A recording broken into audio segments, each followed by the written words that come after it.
The Lost King, written and narrated by Kieran Marsden. 1. August 1541. The wind could be heard howling as the woman looked out her front door. She watched the river rush by with all its chop and swirl, running her hand through her hair while shuddering at the cold wind. She longed for the hot days that were normal for this time of year. She craved the smell of the summer fields across the river, with the smell of jasmine floating into her home that would fill her with happiness.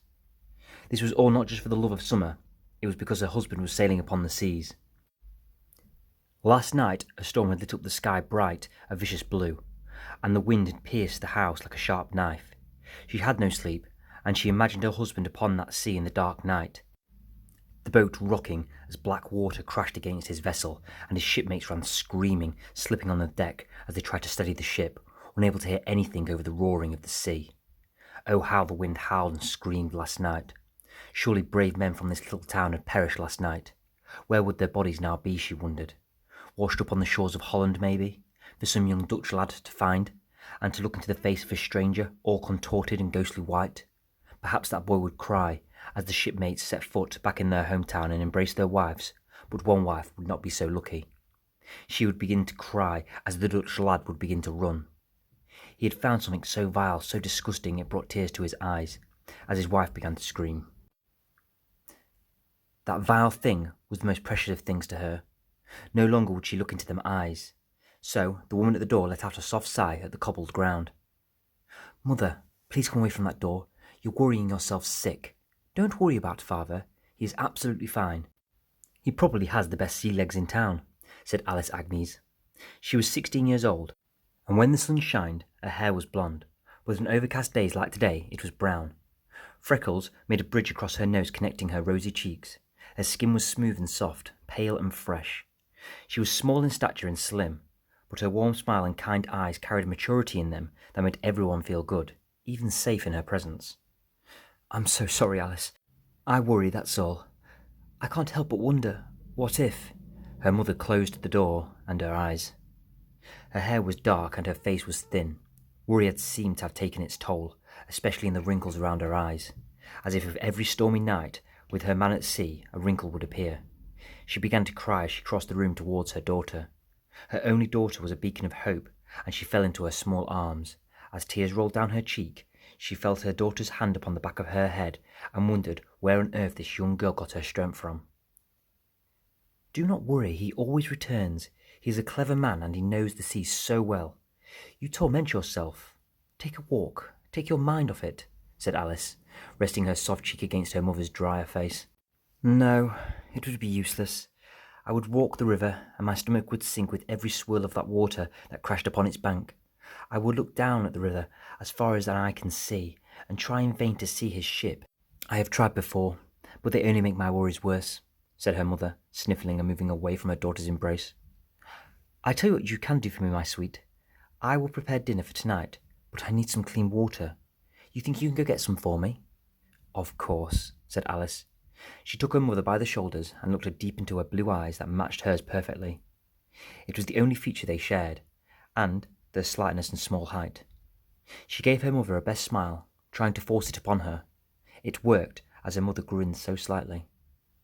"Go on with you, girl. Don't be long. I see how them boys down the river look at you now. Their eyes grow more longingly each day." "Oh, don't worry about them, mother. It is often to my advantage. That may be true. I don't need to tell you this. You are wise beyond your years, but you must be extra careful." "I will, mother. Now stop worrying," said Alice, picking up the bucket by the door and waving her mother goodbye with that angelic smile. But her mother did worry. Her daughter's beauty and the idea of her father missing were inextricably entwined.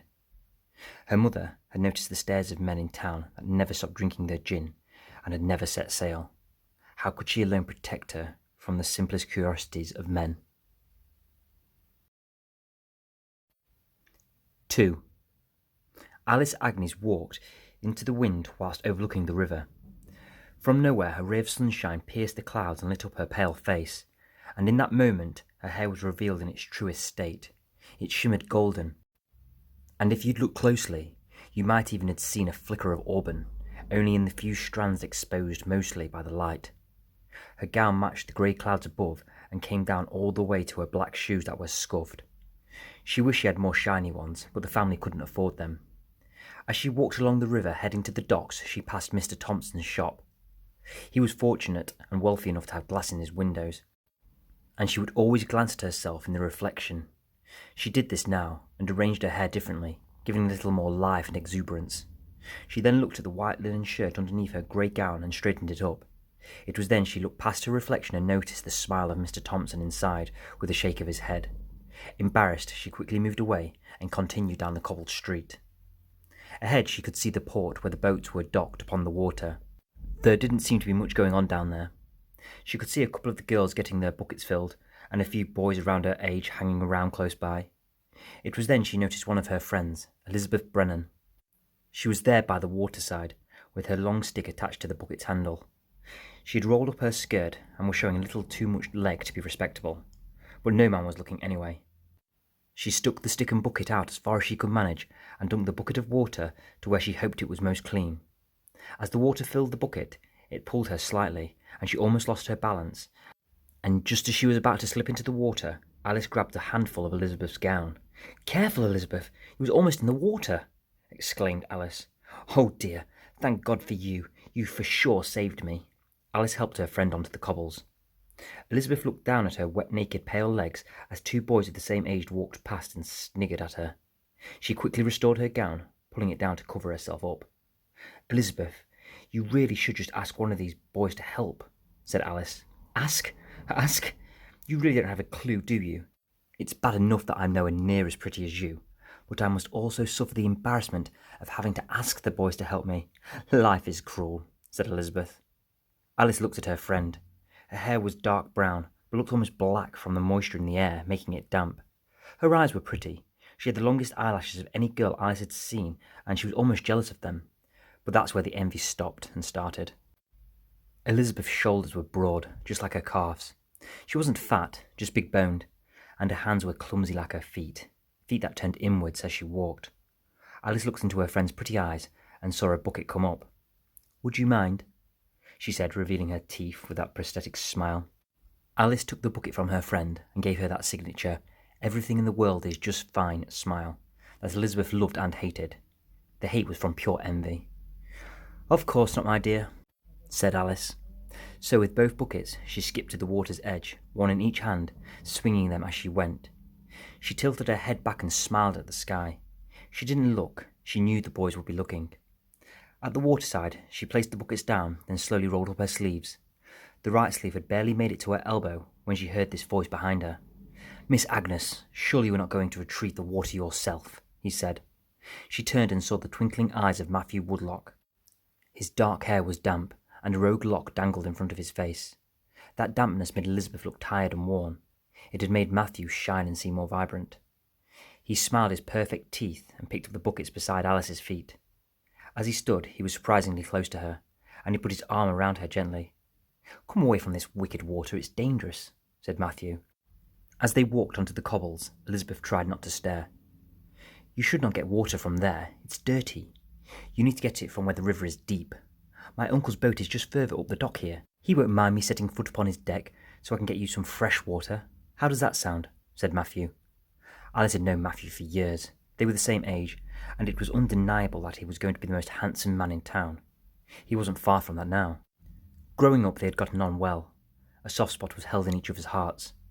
Alice wasn't going to turn down the offer, but she had to play the game. Hard to get. She didn't want the other girls to start rumours. "Oh, I don't know, Matthew. The water doesn't seem that bad here." "Nonsense. It will make you ill. Come on. Come with me, it's fine." "You should be careful with your arm around me. You don't know who might be watching or what they might say." "Well, since it's around you, I don't mind what they say," said Matthew, with his beautiful teeth exposed. "Maybe I do," said Alice. "The smile and reddening cheeks say otherwise. Also, I have news. The boat we are walking to. My uncle says when I turn 17, I can begin work." "How do you feel about who sees us now?" said Matthew. "Are you suggesting that I should settle for a sailor, Matthew?" said Alice, teasing. "But your father is a sailor." "So?"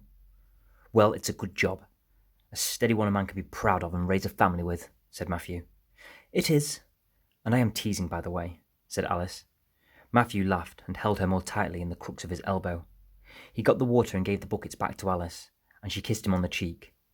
This time it was his turn to turn red. She walked away with her head held high, swinging her buckets. Elizabeth took her by the arm, and together the two girls walked back down the river. 3.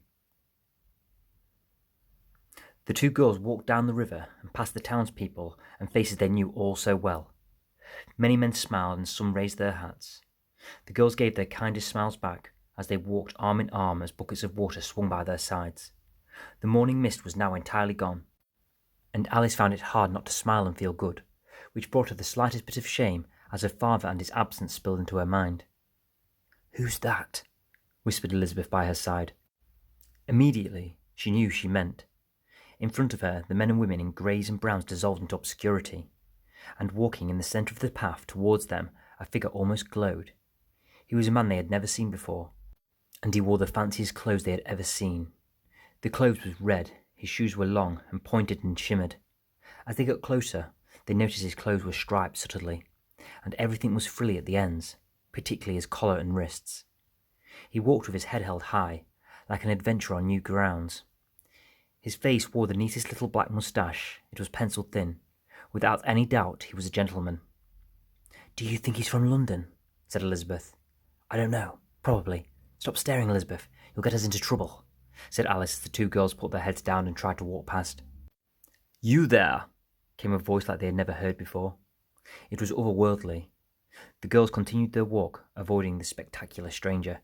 "I say, you there!" he proudly announced again. He was now right beside them. His shadow had brought them to a halt. Alice looked up tentatively, and he stood before her, stroking his pencil-thin moustache. Good morning, sir," said Alice, stuttering her words slightly. "Look at me properly, young lady," said the man. Alice raised her head high. She looked at him and noticed all the fine details in his clothes. It was the prettiest thing she had ever seen. "Look at me in the eyes when you're addressing me," said the man. "Sorry, sir, I'm so sorry," said Alice. "Indeed. How old are you?" 16, sir." Indeed you are. When was the last time you bathed?" Excuse me, sir?" "You heard me, young lady." This made Elizabeth look up, taken back by the question. When the gentleman looked at her, he sneered without even meaning to. "Ugh, definitely not. Just you. Are you able to wash tonight?" I think so, sir. Yes, I can." "Good. You're rather pretty for a common girl, aren't you?" "She's the prettiest in town, sir. She really is," said Elizabeth. "That's enough from you now," said the man, putting his hand up in Elizabeth's direction and not even paying her the courtesy of eye contact. "Tonight, can you come to the main hall for 8 p.m? Dress as well as you can, and for goodness sake be clean," he said. Alice gave something of a curtsy and couldn't help but smile. "Why, yes, of course, sir. Of course I can." "Very well. Good day." And with that, the man raised his head high, placed his arm behind his back, and continued his morning walk down the riverside. The girls barely made it 5 steps before they started laughing. They clumsily put down their water buckets and began to hug. "Oh my, Alice, what does this mean? What does this mean?" "I don't know. Maybe some gentleman has seen you and wants him for himself." "Oh, don't talk so absurd, Elizabeth," said Alice, unable to dream of that being the case. "Oh, I'm so happy for you. What are you going to wear?" "Don't worry, we have some fine clothes. I do wonder what will happen tonight, though."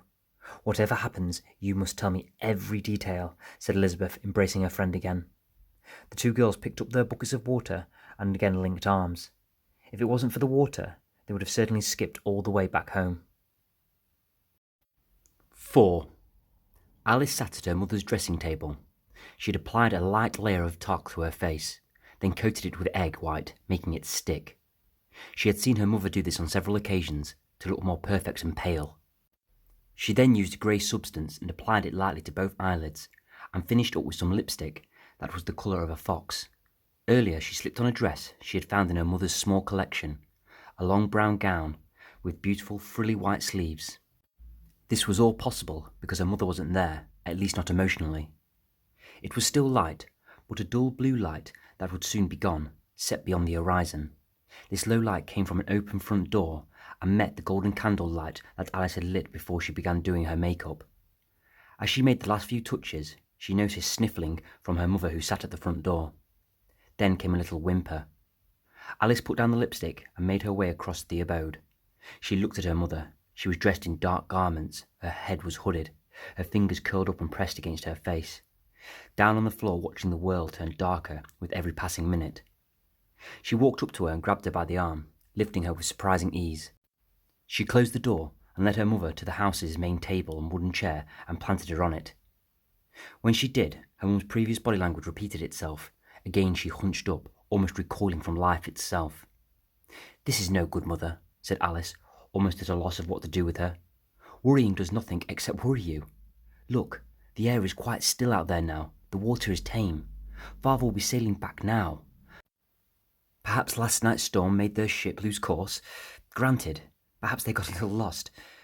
But I'm still quite sure they have navigated themselves properly and are heading home at this very minute," she said. But her words were in vain, as she noticed her mother's mind did not budge. She focused upon the wall intently, where the candlelight flickered. She could almost see the storm. Alice was hesitant, but she went over to her dad's cupboard and took out a glass bottle. It was something her dad often brought back from Dutch traders, a bottle of alcohol. They called it Geneva. It consisted of malt wine and juniper berries, but Alice knew nothing about that. She just hoped that the booze might move her mother's mind on a little, or if it wouldn't shift, perhaps it could ease the worry in her stomach. She could see that was hurting her so much. She put the bottle on the wooden table and moved her mother's hands from her face and forced eye contact. "Mother, sip this," said Alice, pressing the bottle to her lips. She could smell how sharp it was, and her mother winced and coughed. The shock to the senses pierced her numbness, and she looked back at her daughter, seeing her for the first time that day. "Where are you going? Do I look nice, Mother?" Her mother's eyes went down, and Alice was afraid she was going to say something she didn't want to hear. "You look beautiful, dear. Where are you going?" "To the Burrs residence," said Alice, smiling. "The Burrs? What do they want with a girl like you?" "I don't think this is right, Alice." "It's okay, Mother. I've been invited. I was spotted this morning by a gentleman who said I was welcome and wanted this very night. Isn't that amazing?" "I'm not so sure. When people of that class want something from ours, it only ever results in bad things for us." "Oh, rubbish, Mother. The Burrs have never done anything wrong to us." "I don't know," continued Alice's mother. "When I was about your age, I remember your Auntie Anne telling me about her friend, who said her friend told her about someone she knew getting invited to the Burrs. Well, they never saw her again." "Oh, really? Maybe she went off and married some handsome prince," said Alice. "I'm being serious, Alice. They see us as things to be used. People like that have no concern or respect for people like us. I advise against it. Imagine if I lost my daughter and my husband almost on the very same day. I couldn't go on. It would be the end." "Mother, I have been invited to the Burrs for what will probably be the most finest evening. Who knows, perhaps even wonderful. Mother, be honest. When a gentleman offers you to the Burrs' house, it's simply an offer you don't refuse." My dear Alice, how do I tame the mind of a 16-year-old girl? Especially when such spectacle is dangled in front of her. You don't. You allow them to make their own mistakes and learn from them. And that's what I will do. Just promise me one thing. Be home tonight. Do not leave your mother wondering where her husband and her daughter is." "I promise I'll be home tonight, Mother." "Oh, I'm so very excited. Tell me one thing, please. Do I look nice?" said Alice. Her mother looked her up and down. Alice watched them eyes turn dark. Again she could see nothing but the stormy sea inside them. Then it was as if the waves became real, as a tear spilled from her eye. "My dear, if your face was any whiter than snow, and your hair was more golden than the sun, you could not be more beautiful than you are tonight." Alice tried hard not to cry herself, not wanting to ruin her makeup, but forcing herself not to cry made her smile grow larger. She took hold of her mother and held her tightly. "If the pain gets too much, drink from that bottle. It will numb the pain. I love you, Mother." "I love you too, dear. Have a good time." 5. Alice walked beside the river towards the Burr residence. She walked beneath stars on a clear night and would occasionally look at the river on her right, watching the blackness of it, seeing the odd swirl just made visible by the moonlight. She passed the occasional man. To her were always dark, but with the moon in front of her and her pale makeup, she was almost luminous by contrast, and it appeared that some recognised her, though she never recognised them. "Evening, Miss Alice," a couple had said. She had done something that resembled a curtsy and continued her journey. It wasn't long before she had taken a left away from the river and the house came into view. Even in the dark, its white walls of the manor house could be seen. 2 wings and a central hall. Apparently, it was the most beautiful home for hundreds of miles around. Alice didn't know too much about the birds, not compared to most. Many in town were obsessed and rumours were rife. She believed they made their own excitement. Men made up tales about them who sat around drinking the ale. She knew Thomas Burr, who had built the house many years earlier, was practically royalty, without doubt nobility, and had done a lot for the town. As for his son William, she didn't know much about. She got the impression he did much of the same work his father did, but just to a lesser degree. A lot of the men in town didn't have a good word to say about him, but Alice always suspected it was simply because his father had left such big shoes to fill, he would never be seen in such a good light. From the central courtyard she could hear noise, like a commotion, and the gentle sound of beautiful music began to make its way into the summer night's air. As she approached, she could see 2 men stood at the entrance to the main hall. They wore dark-coloured uniforms that was almost exposed as purple from the light that spilled into the night from inside, and they was lined with red patterns and an emblem Alice recognised slightly, but she couldn't quite remember where from. They held long staffs that rose up a foot above their heads, and on them was big blades. She approached them tentatively. "Well, hello, what do we have here?" said a man to the left, who wore a grey beard, though he did not seem old. As she got closer, she then noticed how big they were, imposing figures, and the one on the right was also fat. "She looks very young for this line of business, doesn't she?" said the fat one. "She looks old enough for me," said the grey one. "Good evening, gentlemen. I was invited here this evening by a fine gentleman this morning." "Bloody hell, you hear that? She called us gentlemen," said the bearded one, as they both began to laugh full-heartedly. So much so, the fat one began to cough and spat on the floor, then said, "I assure you, love, there's no gentleman here. You might find one inside, but I'm not entirely sure," he said, grinning. "And what was the name of this gentleman you met this morning?" said the bearded one, raising an eyebrow. Alice went to open her mouth, then realised she was stumped. "Ah, you see, you could be anyone, couldn't you? We can't just let anyone stroll in here, you see, darling. Some very prestigious men in here tonight. Take yourself back down the river. Looks like you got started up for nothing, I think," said the man with the beard. He laughed a little, but his fat friend began to really laugh. So much so, he began to cough and spat up some phlegm to relieve himself. Alice hadn't even let the emotion of disappointment sink in before she turned on her heels and walked away. Wait, come here. He's just messing with you, that's all," said the fat one, just after catching his breath. "What did this gentleman look like this morning?" Well, he wore the most beautiful garment I had ever seen. Red it was, and upon his wrists were— "Did he have a pointy little black beard?" said the grey-bearded man. Yes, he did." "That sounds like the rascal courtier himself to me. Come on in." The 2 men stepped aside, and Alice held her breath as she walked into the grand manor house. When she walked into the main hall, she was almost overcome with emotion, and she felt a little dizzy. She had always lived the simple life, with her mother and father, trying to live upon the simple pleasures of life. What was before her was a spectacle she could barely comprehend. The hall was full of people dressed in a multitude of colours and finery. Beautiful candles surrounded the room and illuminated it so brightly she almost thought it was day. In one corner of the room the men played beautiful music like she had never heard before on flutes and lutes. In the centre was a grand table, and upon it was all the food she could ever imagined and more, with a full pig in the centre, cooked and still steaming. The smells alone nearly made her pass out, perfumes and delicious food all intertwining, making her feel faint. But it was at the back of the hall where the attention was focused. It wasn't visually noticeable, but it was there. You felt it, in glancing eyes, and an imposing figure sat on a chair. His legs were wide open, his shoulders broad. His demeanour dominated the room without trying. He just had to be noticed. It was then she felt a man take her by the arm and begin to walk her in that direction. "Come pay your respects," he whispered. She glanced to her side, and she could see the gentleman from the riverside this morning, the one the guard had referred to as the courtier. She moved quickly across the room, through the laughing men and women who spilt beer and wine. Then she found herself in front of the huge man, who reached for his tankard of ale and took a huge gulp. "Your Highness," said the courtier, bowing before him, presenting Alice and waiting for his next words, but without looking at him in the eye. The man wiped away the ale from his lips and then reached for a leg of chicken. All the time his eyes glared at Alice. Then it all clicked in her head.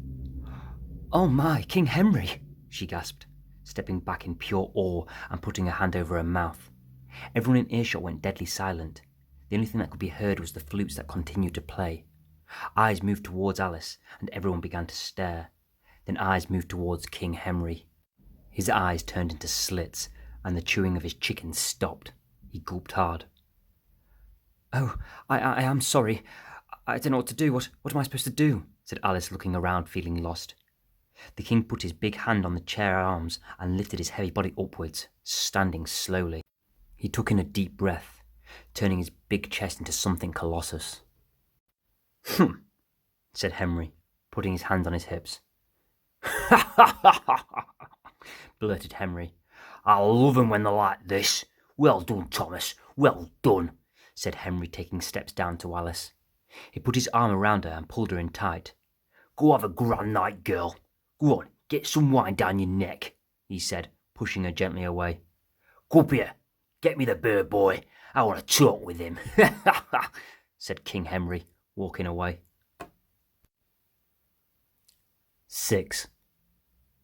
Alice found herself dancing near the men who played beautiful Renaissance music and drinking wine. She thought it was the most flavourful thing to ever have touched her tongue, and soon that tongue was moving more freely than it ever had done before. She felt warm and smiled at everyone who passed her, and she was too drunk to notice some of the funny looks she was getting. Some was almost laughing at her. For a girl of her social class, she was dressed finely indeed, but her finery could not compare to the people she found herself amongst, and her etiquette was all wrong. The alcohol made her stand too close to people and talk too loudly, and overall just appear too happy in general. But in them condescending looks, there was rooted a jealousy for the carefree nature of this simple town girl who had youth and health on her side. It was almost bitter, because in ways she was richer than them. It was then she felt a gentle pull on her arm, and she turned and was looking into a beautiful blonde-haired woman's eyes. She looked in her early 20s, and even in Alice's drunken state, she felt a little self-conscious because this woman was dressed so wonderfully. "Good evening, dear. Let's talk." She pulled her away from the judgmental trap she had fallen into, towards the grand table in the centre of the room, and sat her down. "Have you eaten, young girl?"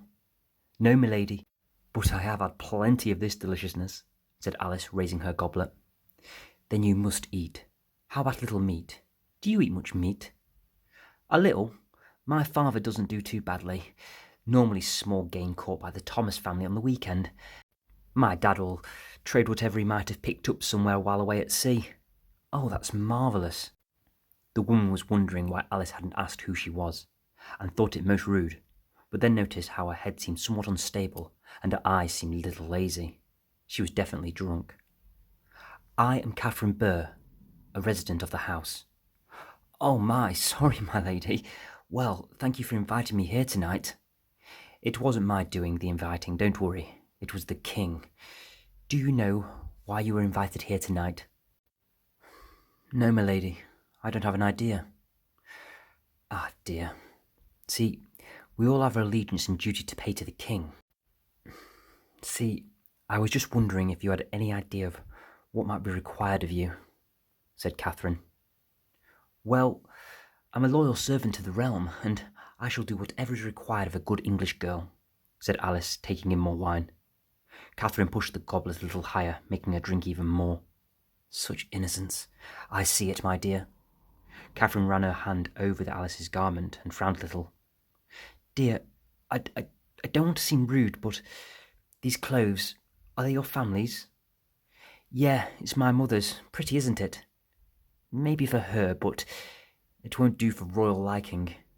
Do you want to look like a princess?" "I want to look like you. I think you're the most beautiful woman I've ever seen," said Alice.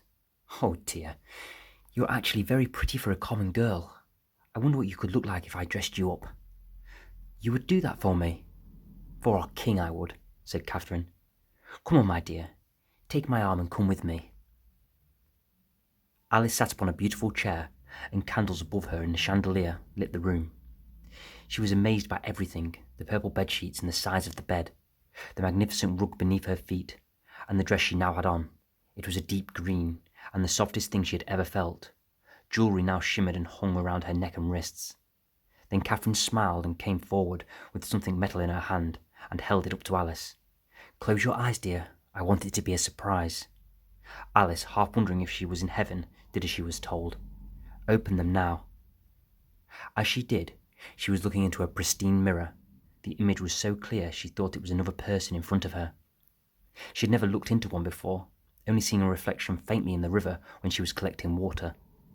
She thought she was looking at an angel, and she then realised it was her, and she began to weep. "Thank you so much, Catherine.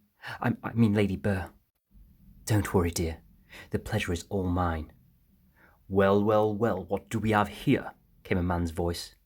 Alice looked into the mirror, past her own reflection, and there was a man. It was the courtier who had invited her this morning beside the river. He came and sat beside her. Then Catherine sat on her other side. Holding up the mirror, they all looked into it. "You look divine," said the courtier.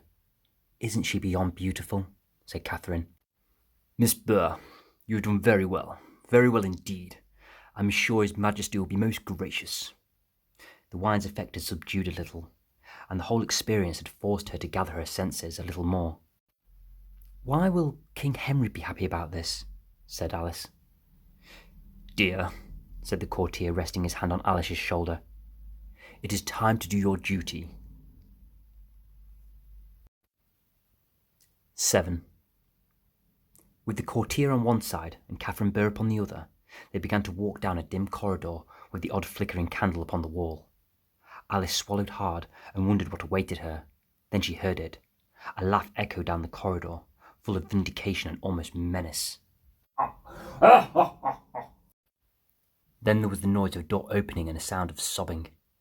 Alice watched as two people came around the corner. Even in the dim light, she noticed the amount of flesh on one of them. They was naked, and the other had their arms around them as they consoled them. The naked one was a woman of about 20 years of age, and she covered herself as best as she could with her clothes.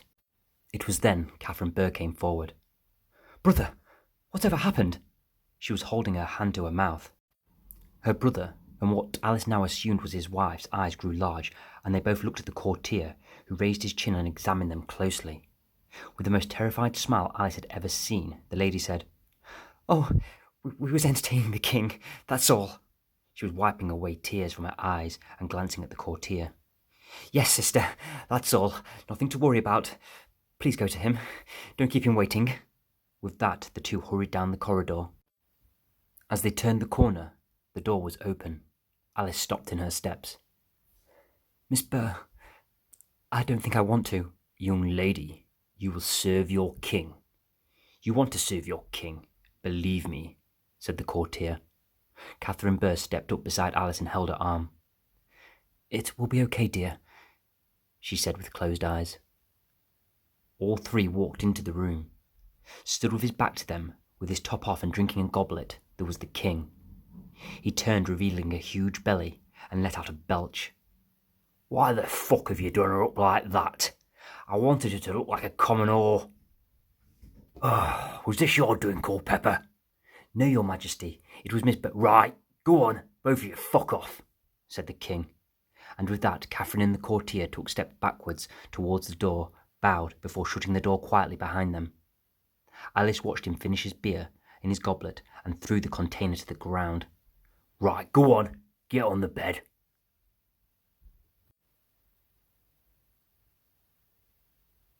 An hour later, Alice was walking through the night and could feel the cold wind coming off the river beside her. She walked slowly. Her body hurt. She made her way into her house and crawled into her bed with her mother. As she put her arms around her, she burrowed her head into her body and let go. She began to cry. 8. August 1542. Alice Agnes was by the river, and she pushed out her stick and bucket as far as she could get it where the water was most clean. She let the bucket fill, knowing it wasn't far enough, knowing it wouldn't taste good as it did a year ago. As she pulled in her bucket, she looked down the river to a ship that was anchored. On it was Matthew Woodlock. He was getting taught how to sail by his uncle, and he looked at Alice, who struggled, and he shook his head.